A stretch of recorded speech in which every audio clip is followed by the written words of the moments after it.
From viral shopping hauls of spark plugs, coilovers, and pink seat covers to people filming themselves in car therapy sessions, which, by the way, is basically people sitting in their cars reading motivational quotes or sharing personal stories online.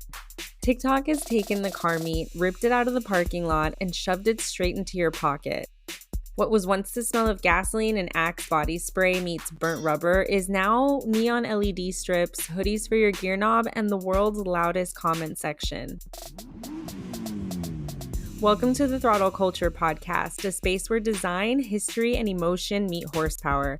We celebrate the stories behind the builds and the people who see more than just a car. They see a connection.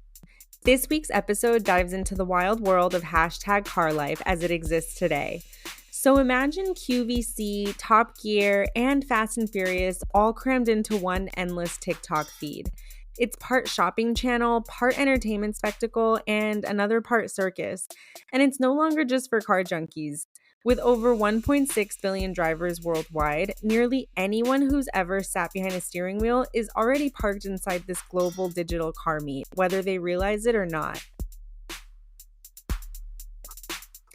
Let's start with the shopping side, because TikTok basically turned car mods into impulse buys.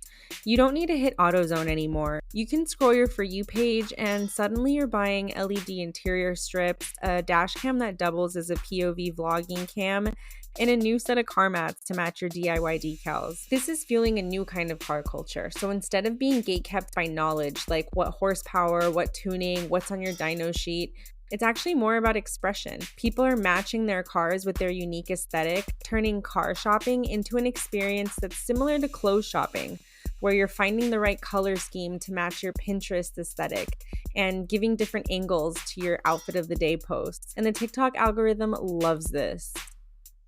Creators are also making full-on careers out of this, from unboxing videos to Amazon car finds reels. It's turning customization into mainstream entertainment. Honestly, I'm here for the cute stickers, vinyl cherry blossoms, and adding eyelashes to your headlights. And then there's content. 10 years ago, to get recognition in the automotive space, you had to build a crazy project, show it at SEMA, or get published in a magazine. Now, one clever video and you're an overnight name. So think about those creators who just film their daily lives with their cars, driving to school in a Slam Civic, or doing LS swaps on their Miatas, or wrapping their Golfs in their driveway. Suddenly they've got brand deals, merch, and a whole community behind them. What TikTok did was make car enthusiasm less about the car itself and more about the story you tell with it.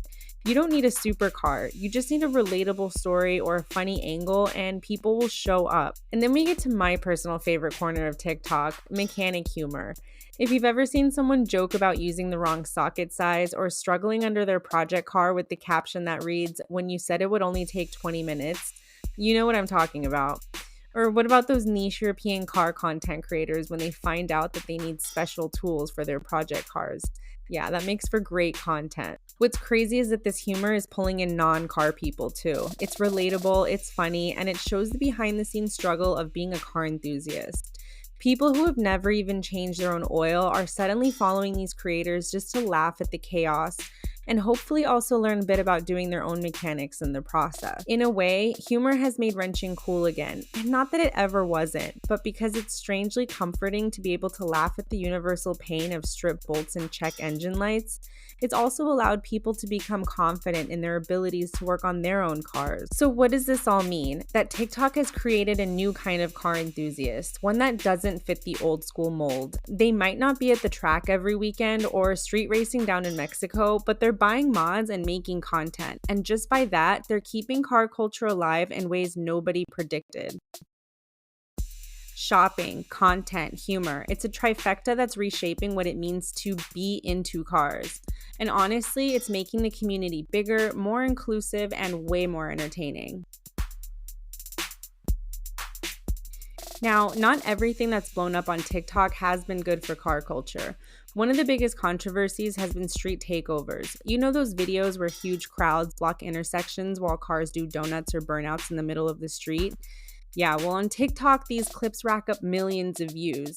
They look wild, they go viral, but the reality is they're dangerous as hell. People get hurt, cars get wrecked, and the public just sees it as reckless chaos, not car enthusiasm. And the worst part is, it creates backlash for the entire community. Car meets, track meets, even legitimate events get lumped into the same category.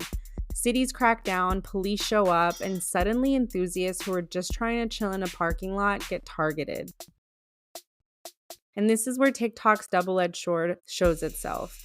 The algorithm loves shock value, so takeover clips spread fast. But what's lost is the bigger picture: responsible car culture, building, modifying, and racing the right way. That's the version of car enthusiasm that needs to be amplified, not the reckless stuff. Well, that's it for today's episode of Throttle Culture. The next time you scroll TikTok and see someone putting rhinestones on their gear shifter or roasting their friend's project car, just remember, you're watching the future of car enthusiasm unfold in real time. Make sure to follow us on all socials, and if you enjoyed this episode, drop a rating and share it with your crew. Until next time, keep wrenching, keep scrolling, and most of all, keep the culture alive.